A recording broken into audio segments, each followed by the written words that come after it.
च गीता सुगीता कर्तव्या किमन्ये शास्त्र विस्तरे या स्वयं पद्मनाभस्य मुखपदाब्दिनी सुता। तो जो ये गीता है, भय शोका दिवर्जितम। जब गीता का ज्ञान होता है तो हमारे अंदर से डर निकल जाता है। गीता का ज्ञान होता है तो हमारे अंदर से शोक निकल जाता है। गीता का ज्ञान होता है तो हमारे अंदर से आलस निकल जाता है, हमारे अंदर से तमाद निकल जाता है। क्यों? क्योंकि गीता सुगीता कर्मण्य किमन्ये शास्त्र विस्तरे या स्वयं पद्मनाभस्य मुख पदाद्र निश्चिता। जो स्वयं पद्मनाभ भगवान श्री कृष्ण से मुख से निकला हुआ ये गीत है। लेकिन हम क्या करते हैं? लोग सोच रहे होंगे कि हम तो कई दिनों से गीता पढ़ रहे हैं, हमारे में क्यों नहीं आ रहा है अंतर? इसलिए नहीं आ रहा है क्योंकि हमने, भगवान तो उधर से नॉलेज बरसा रहे, लेकिन हमने बीच में एक पर्दा लगा रखा है, एक प्लेट और लगा दी। उस प्लेट में गिर रहा है, हम उस कृपा को अपने अंदर गिरने नहीं दे रहे, बस वो प्लेट तक ही कृपा गिर रही है। तो हमें इस प्लेट को हटाना पड़ेगा। जैसे ही प्लेट हटाएंगे तो सारे इस ज्ञान की कृपा हमारे अंदर आएगी आएगी और हम धीरे धीरे भगवत कृपा से भगवत भक्ति में प्रोग्रेस करेंगे। तो यहाँ पर यथा अच्छसी तथा कुरु, जैसी इच्छा हो वैसा करो, यह सूचित करता है कि ईश्वर किसी भी जीव की स्वतंत्रता में हस्तक्षेप नहीं करते। जी, भगवान ने खुद हमें स्वतंत्रता दी है कि आप चूज करो, बस मैं समय समय पर आके आपको प्रिंसिपल्स बताते रहूंगा, बाकी चूज आप करो। भगवद गीता में भगवान ने सभी प्रकार से यह बताया कि कोई अपनी जीवन दशा को किस प्रकार अच्छी बना सकता है। बता दिया कि भाई तुम ऐसे करके अच्छे बन सकते हो। और अर्जुन को उनका सर्वश्रेष्ठ उपदेश यह है कि हृदय में आसीन परमात्मा का ही शरणागत हुआ जाए। सही विवेक से मनुष्य को परमात्मा के अनुसार काम करने के लिए तैयार होना चाहिए। इससे मनुष्य निरंतर कृष्ण भावनामृत में स्थित हो सकेगा, सर्वोच्च सिद्धि। अर्जुन को भगवान प्रत्यक्षतः युद्ध करने का आदेश दे रहे हैं। भगवान शरणागत होना जीवों के सर्वाधिक हित में, परमेश्वर का कोई हित नहीं। अर्जुन युद्ध करे, अर्जुन युद्ध ना करे, भगवान को क्या लेना देना? युद्ध करेगा तब भी तो वो भगवान है, नहीं करेगा तब भी वो भगवान है। लेकिन भगवान जीवों का भला चाहते हैं, इसीलिए भगवान दूसरों के लिए पेन उठाते हैं, कष्ट उठाते हैं। किसी को बार बार बोलना करो करो या मत करो, आप मत करो, गीता पढ़ो, माला करो, ये कोई व्यक्ति पेन लेना नहीं चाहता। लोग भाई छोड़ो ना, छोड़। तो लोग पेन लेते हैं, ऐसा पेन केवल भगवान भगवान के भक्त भी लेते हैं, ऐसा पेन। लेकिन भगवान भी फिर भी ज्यादा जबरदस्ती नहीं करते, एक टाइम तक जबरदस्ती करते हैं, क्या पता सुधर जाए, क्या पता अर्जुन युद्ध कर ले। लेकिन जब युद्ध करना शुरू कर देता है तब भगवान छोड़ देते हैं बोलना। और जो युद्ध करना नहीं चालू करता है, आज्ञा नहीं भी पालन करता है, तब भी भगवान बोलना छोड़ देते हैं बाद में।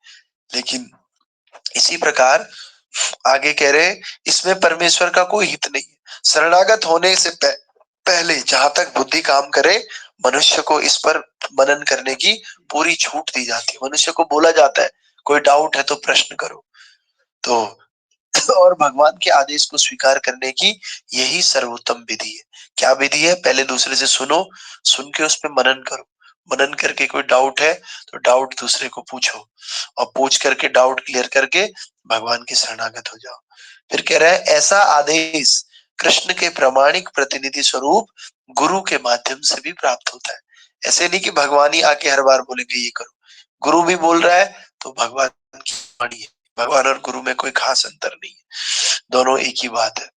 तो इसीलिए भगवान आगे बोलेंगे, मन मना भव मद भक्तो मध्याजिमाम नमस्कुरु मामे वैश्यसि सत्यम ते प्रतिजानो प्रियोसि में। भगवान का आदेश है कि रोज मेरा चिंतन करो, मेरे भक्त बनो, मेरी पूजा करो और मुझे नमस्कार करो।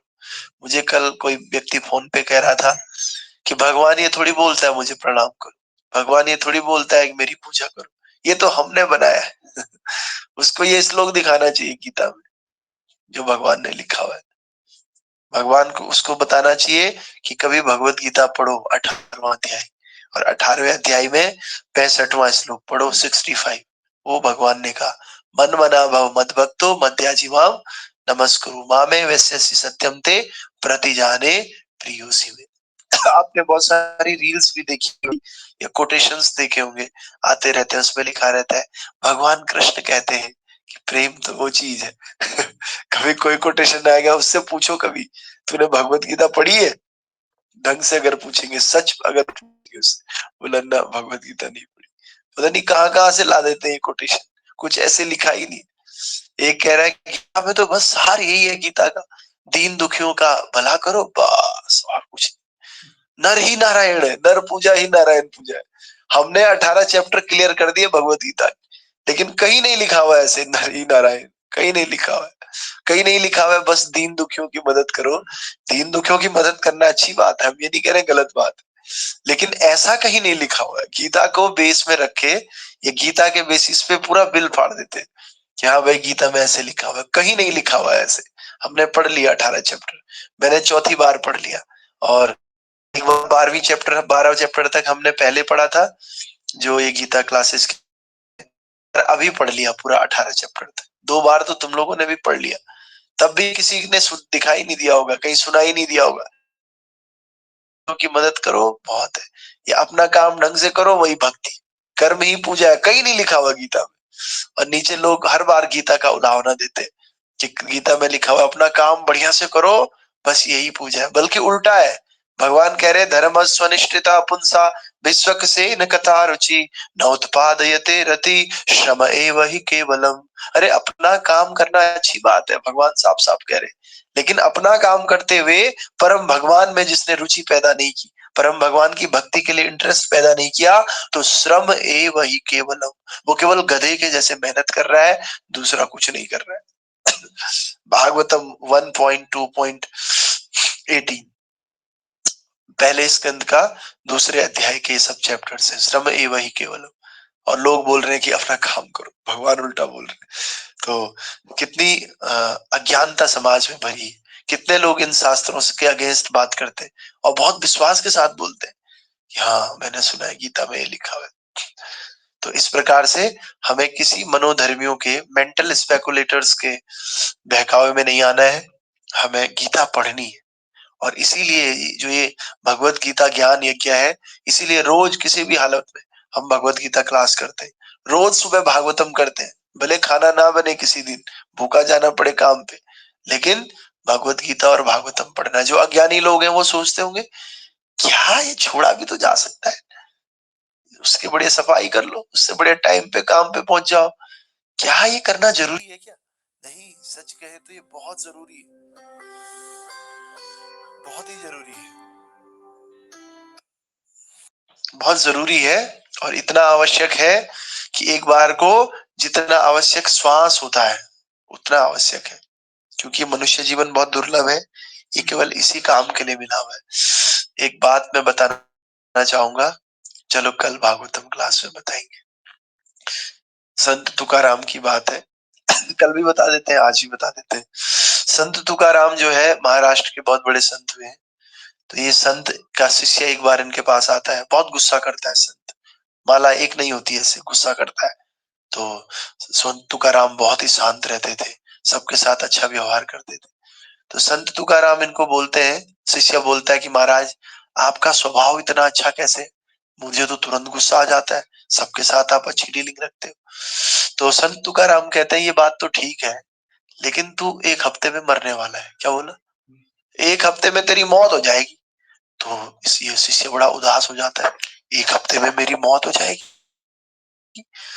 तो ये जाता है, सबसे अच्छे से मिलता है और भगवान में ध्यान लगाता है, पूजा पाठ करता है, और सब लोगों के साथ, जिनके साथ इसकी दुश्मनी भी थी ना, उनसे भी जाकर अच्छे से मिलता है। क्यों? अरे 7 ही दिन बचे हुए यार, इसको तो अच्छे से जी ले, अब तो मैं मर जाऊंगा, अब तो मैं मर जाऊंगा।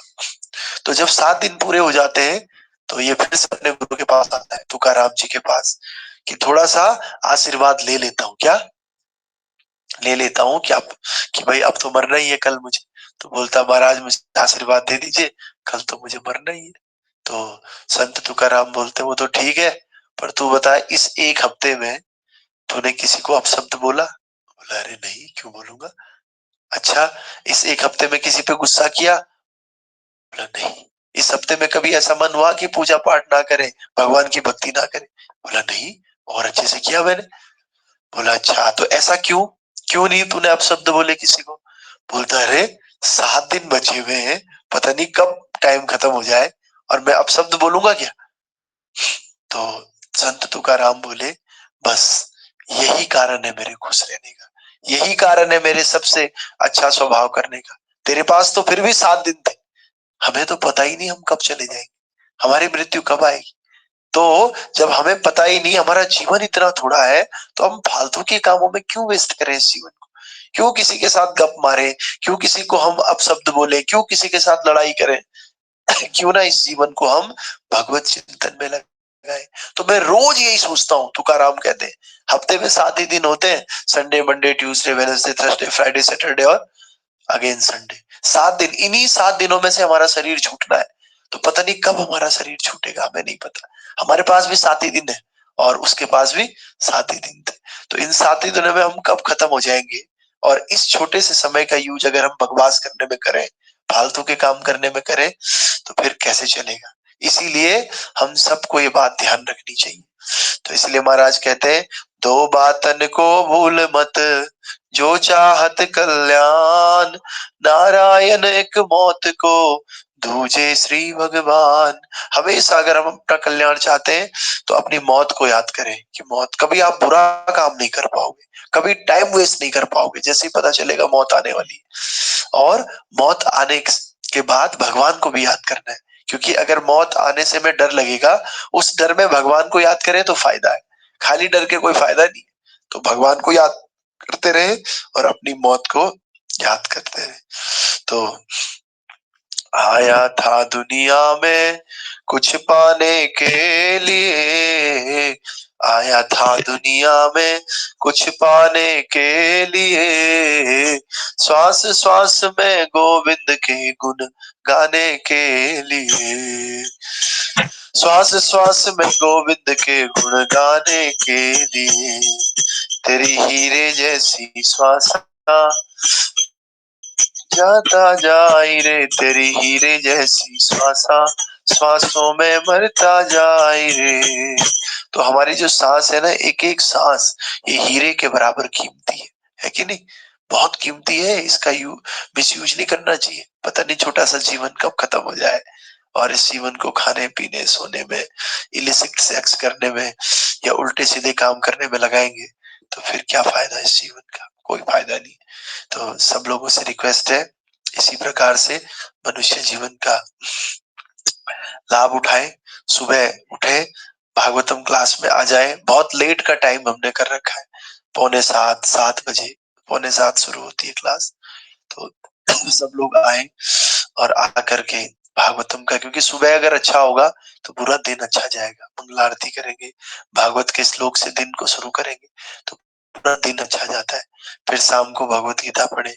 ऐसा आदर्श जीवन हम जिए, क्योंकि कुत्ते बिल्लियों वाला जीवन तो पूरा संसार जी रहा है, हम कुछ हटके जीवन जीना चाहिए। तो आइए नरसिंह आरती करते हैं राधा माता जी के द्वारा। ग्रंथराज श्रीमद् भगवत गीता की जय। श्रील प्रभुपाद की जनिताय गौर प्रेम आनंदे हरि हरि बोल। करिए। नमस्ते नरसिंहाय